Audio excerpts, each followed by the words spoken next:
आइए स्टार्ट करते हैं अपना नया सब्जेक्ट ईवीएस। ये वीडियो आपके यूपी टेट, सी टेट और रीट के लिए बहुत ही उपयोगी रहेगा। बिल्कुल बेसिक से हाई लेवल तक पढ़ेंगे। नीचे कुछ हम क्वेश्चंस भी देंगे जो इस चैप्टर का पार्ट बनते हैं। ठीक है, इस चैप्टर से कैसे क्वेश्चंस पूछे जा सकते हैं। सिलेबस का डिस्कशन हम कर चुके थे। इस चैप्टर हम क्या पढ़ेंगे, पर्यावरण की बेसिक नॉलेज पढ़ेंगे, क्या होता है पर्यावरण। एक तो ये टॉपिक रहेगा। दूसरा, कौन कौन से पर्यावरण अधिनियम आए हैं भारत सरकार में। तीसरा, पर्यावरण में कौन कौन से पुरस्कार दिए जाते हैं। बहुत बार पूछा जाता है कि ये पुरस्कार में कितनी राशि होती है, ये पुरस्कार किसके लिए है, ये अधिनियम किसके लिए है, कब आया। तो इस टाइप की चीजें इसमें डिस्कस करें। आइए पहले देखते हैं पर्यावरण की बेसिक नॉलेज। भाई पर्यावरण मतलब कि किससे मिलकर क्या लिखा है, पर्यावरण, यानी कि ये दो शब्दों से मिलकर बना है। किन दो शब्दों से इसको लिखा जा सकता है, परि प्लस आवरण।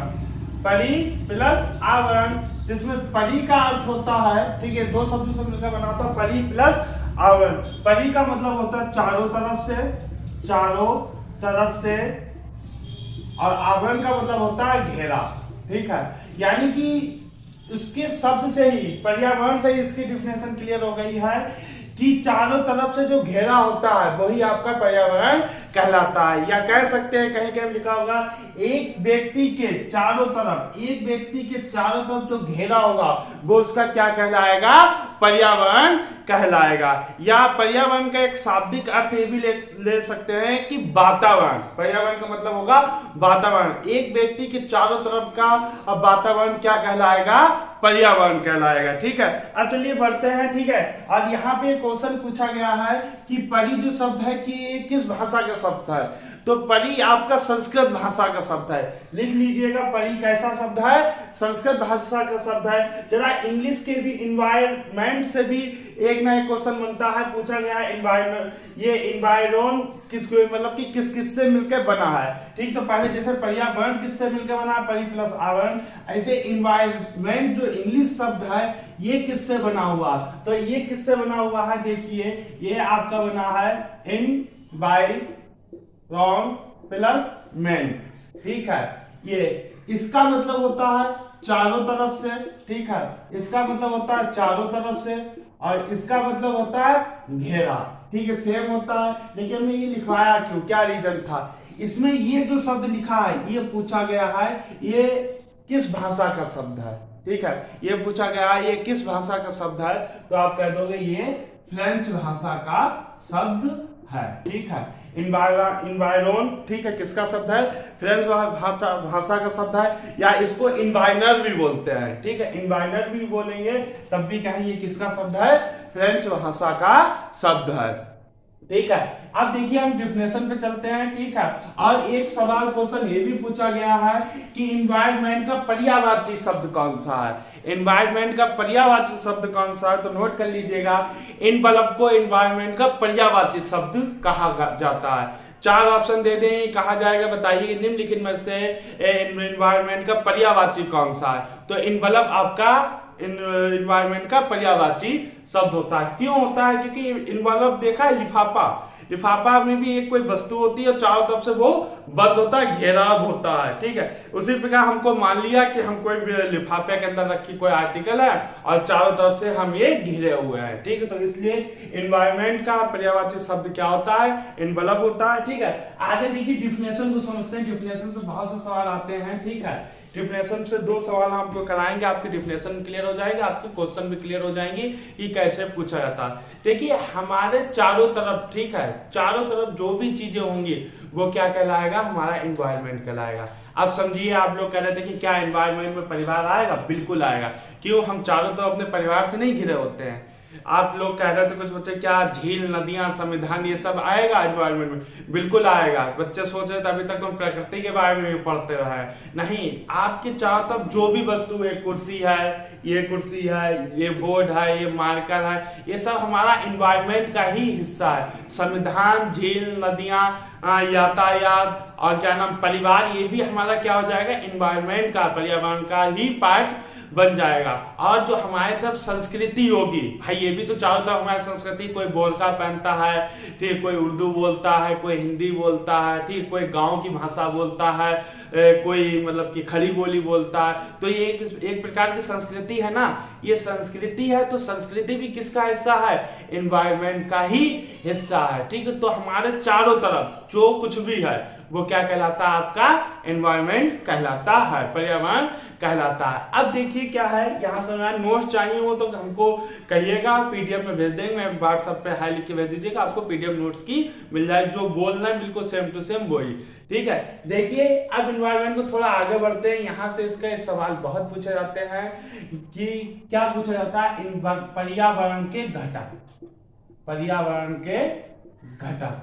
अब देखिए घटक मतलब क्या होता है? कंपोनेंट। क्या होता है? कंपोनेंट होता है। घटक मींस क्या होता है? कंपोनेंट होता है। एक कंपोनेंट मतलब क्या होता है कि आपने कभी शरबत बनाया है, ठीक है, क्या बनाया है? शरबत। तो आपने शरबत बनाने के लिए क्या क्या चीजें जरूरत पड़ती है भाई? नींबू, चीनी, पानी। तो शरबत के घटक क्या होगा? नींबू, चीनी, पानी। यही आपके कंपोनेंट होते हैं। कंपोनेंट का मतलब है वो चीज किससे मिलकर बनी है, वही आपका क्या कहलाता है? कंपोनेंट या घटक कहलाते हैं, ठीक है। अब हम ये समझते हैं कि पर्यावरण किससे मिलकर बना है, ठीक है। तो पर्यावरण मेरा भाई, ठीक है, दो चीजों से मिलकर बना है, ठीक है। एक तो जैविक घटक, एक जैविक घटक, ठीक है। बहुत बार क्वेश्चन पूछा जाता है, हम एक आपके ट्रिक बता देंगे, उससे याद रखिएगा, कभी गलत नहीं होगा। एक जैविक घटक, एक अजैविक घटक, अजैविक घटक। इन दो से मिलकर आपका क्या बनता है?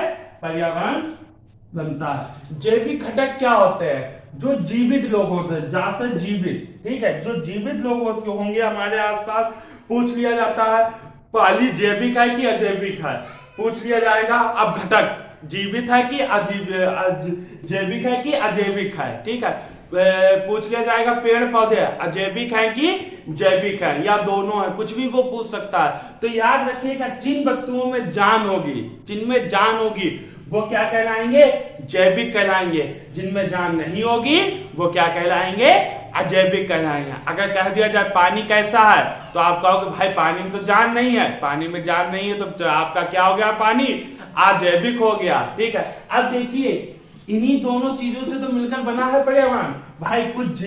कुछ हमारे आसपास जीवित लोग हैं, जैसे कि पेड़ पौधे, ठीक है, कुत्ता, ठीक है, और मेरे आसपास इंसान, फैमिली आपकी, तो आपकी जीवित हो गई, यानी कि जैविक घटक होगा ये, ठीक है। फिर देखिए आपके पास अजैविक भी घटक भी है आपके चारों तरफ, पंखा, लिंटर, घर, कुर्सी, मार्कर, ये क्या हो गया? अजैविक हो गए। कुर्सी, ठीक है, अजैविक हो गई। तो इन्हीं के चारों तरफ, इन्हीं दो चीजों से तो हम घिरे हुए हैं। पंखे से घिरे हुए हैं, अपनी फैमिली से घिरे हुए हैं, कोई जानवर में घर पर डॉग पला हुआ उससे हम घिरे हुए हैं। तो इन्हीं चीज जैविक और अजैविक दो ही लोगों से तो हम घिरे हुए हैं। तो यहाँ से आप याद रखिएगा कि हाँ, जो भी पर्यावरण की डिफिनेशन में ये भी कह सकते हैं पर्यावरण की डिफिनेशन कि हमारे चारों तरफ जैविक अजैविक का वातावरण क्या कहलाता है?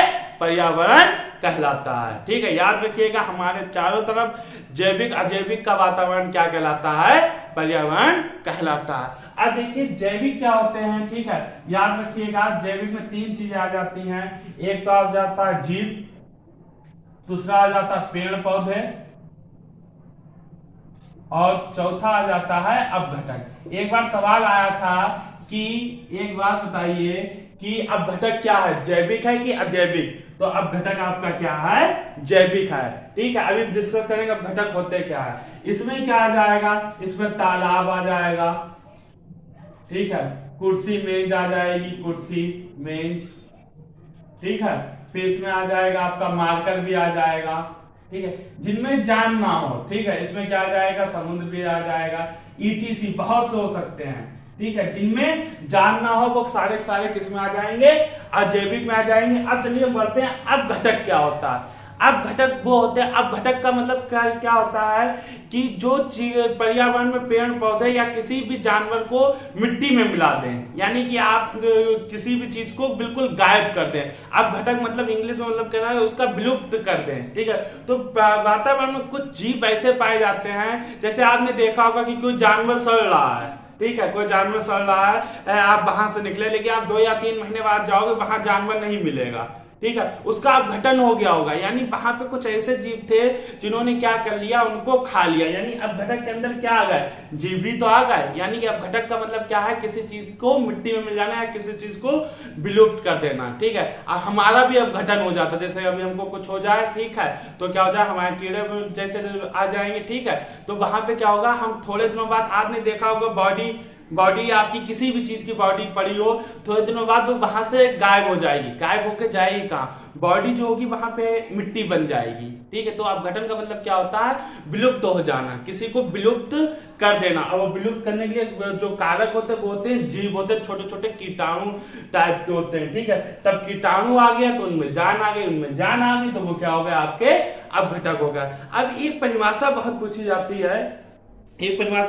जाती है, रास महोदय ने परिभाषा दी थी, क्या दी थी, पर्यावरण एक बाहरी शक्ति है जो कि हमें प्रभावित करती है, ठीक है। रास महोदय ने एक परिभाषा दी थी कि पर्यावरण एक बाहरी शक्ति है जो क्या कर रही है, हमको प्रभावित कर रही है। बिल्कुल सही बात है कि पर्यावरण एक बाहरी शक्ति है जो हमको क्या कर रही है, प्रभावित कर रही है, ठीक है। अब कोई भी पर्यावरण में क्या आता है, फैमिली आती है, तो फैमिली आपको प्रभावित नहीं करती है, बिल्कुल प्रभावित करती है, ठीक है। क्या हम बोर्ड से लिख रहे हैं, आप ये बोर्ड पे देख रहे हैं, क्या ये आपको प्रभावित नहीं कर रहा, हमको प्रभावित नहीं कर रहा, बिल्कुल प्रभावित कर रहा है, ठीक है। जो मोबाइल है, ठीक है, मोबाइल आपके सामने है, आपको वीडियो शूट करके दे रहा है, ये भी आप पे इफेक्ट तो डाल रहा, आप पढ़ेंगे तो आप में कुछ ना कुछ बदलाव आएगा, प्रभाव पड़ा।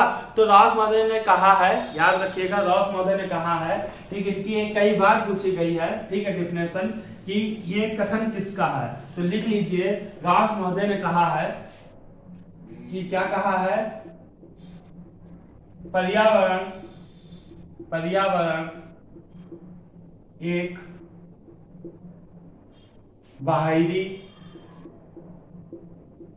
बाहरी शक्ति है जो हमें प्रभावित करती है, करती है, कुछ नहीं करती है, ठीक है। तो याद रखिएगा, ये इस डिफिनेशन को यूपी टाइप में कई बार पूछी गई है कि रास ने कहा है पर्यावरण एक बाहरी शक्ति है जो हमें प्रभावित करती है, ठीक है। अब इससे डायरेक्ट ये सवाल बनेगा, ठीक है, मोस्ट इंपोर्टेंट है, आप प्रैक्टिस सेट लगाएंगे, इसमें कहीं ना कहीं ये आपको मिल जाए। स्क्रीन के नीचे एक सवाल चल रहा होगा, क्वेश्चन चल रहा होगा, ठीक है। आपका पर्यावरण के बारे में परिचय इसका इतना ही है, यहीं तक क्या पर्यावरण होता है, कौन कौन शब्दों से यूज होता है। एक चल रहा होगा नीचे स्क्रीन में, पर्यावरण से अभिप्राय है, ठीक है।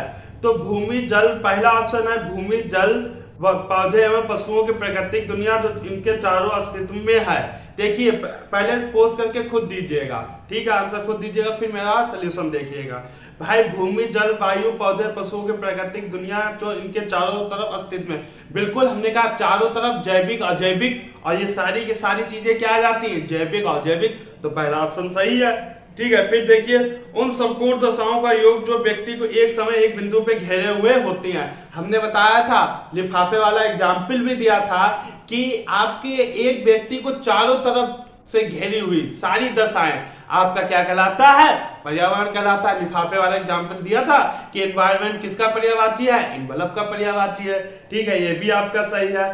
भौतिक जैविक एवं सांस्कृतिक तत्वों के अंतःक्रियात्मक व्यवस्था जो अंत में संबंधित होते हैं। भाई, भौतिक का मतलब क्या होता है, भौतिक का मतलब होता है इंग्लिश में कहें फिजिकल। आपसे कहते नहीं कि आपकी फिजिकल बॉडी सही नहीं है, आपका फिजिकल अच्छा नहीं है, तो इसका मतलब क्या हुआ कि मेरा फिजिकल नहीं है, तो क्या आपके आसपास जो भी भौतिक वाली चीजें हैं जो फिजिकली हो, जिनका आकार हो, नाप हो, माप हो, तो वो भी तो आप इफेक्ट डाल दी, जैसे कुर्सी है, मार्कर है, मोबाइल है, तो भौतिक की बात ये। जैविक एवं जैविकीय समझिए, ठीक है, हमने बताया था जैविक घटक, भाई जैविक घटक भी हमको होता है, ठीक है, हमने जैविक और जैविक दो घटकों से मिलकर क्या बनता है, पर्यावरण। तीसरा है सांस्कृतिक तत्व। हमने सांस्कृतिक तत्व की बात करी कि हमारे चारों तरफ कुछ लोग हिंदी बोलते हैं, कुछ लोग उर्दू बोलते हैं, कुछ लोग गांव की भाषा बोलते हैं, कुछ लोग खड़ी बोली बोलते हैं, कुछ लोग बोरखे पहनते हैं, कुछ लोग साड़ी पहनते हैं, कुछ लोग मांग में सिंदूर भरते हैं, ठीक है, कुछ लोग साधारण पैंट शर्ट पहनते, कुछ लोग जींस की पैंट पहनते, ये क्या हो गई, संस्कृति हो गई। ये भी तो हमारे चारों तरफ है, तो ये भी आपका क्या हो जाएगा, पर्यावरण के अंतर्गत हो जाएगा। तो इसका आंसर क्या हो जाएगा, डी वाला, उपयुक्त सभी। ठीक है, एक दूसरा क्वेश्चन नीचे चल रहा होगा, पढ़िएगा। पर्यावरण किससे बनता है भाई, जीवीय घटकों से। जीवीय घटक का मतलब यही होगा जो हमने जैविक अजैविक बताया था। ठीक है, इसको कहते हैं बायोटिक फैक्टर। ठीक, इंग्लिश में याद रखिएगा, बायोटिक फैक्टर। जीवीय घटक का मतलब है जैविक घटक। तो भाई पहला तो ऑप्शन सही, जैविक घटक से भी होता है। भू आकृतिक घटक, ठीक है, भू आकृतिक का मतलब क्या होगा, जो मतलब कि ऊंचा नीचा तालाब है, ठीक है, आपका नदियां हैं, झरने हैं, ये भू आकृति घटकी है। ठीक है, भू आकृति के द्वारा तो ये बने। समुद्र कैसे बना, कोई खोदने तो गया नहीं होगा, ठीक है, कहीं ना कहीं से भू आकृति बनी होगी। ठीक है, तो ये भी आपका पर्यावरण के अंतर्गत आप पढ़ते हैं। तो दूसरा ऑप्शन अजैव घटक, भाई हमने बताया भी कि पर्यावरण दो घटकों का मेल है, जैविक और अजैविक। तो अजैविक, तो इसमें भी ऑप्शन आपका कौन सा हो जाएगा, लास्ट वाला डी। ठीक है, 2 क्वेश्चन कर लीजिएगा, पर्यावरण का परिचय यहाँ पे खत्म होता है। और दूसरा आपका जो रहेगा, ठीक है, दूसरा जो आपका रहेगा, ठीक है, वो आपका रहेगा, हम बताएंगे कौन कौन सा संरक्षण अधिनियम रहे हैं और कौन कौन सा पुरस्कार पर्यावरण के क्षेत्र में दिए जाते हैं। देखना ना भूलिएगा। बहुत बहुत धन्यवाद।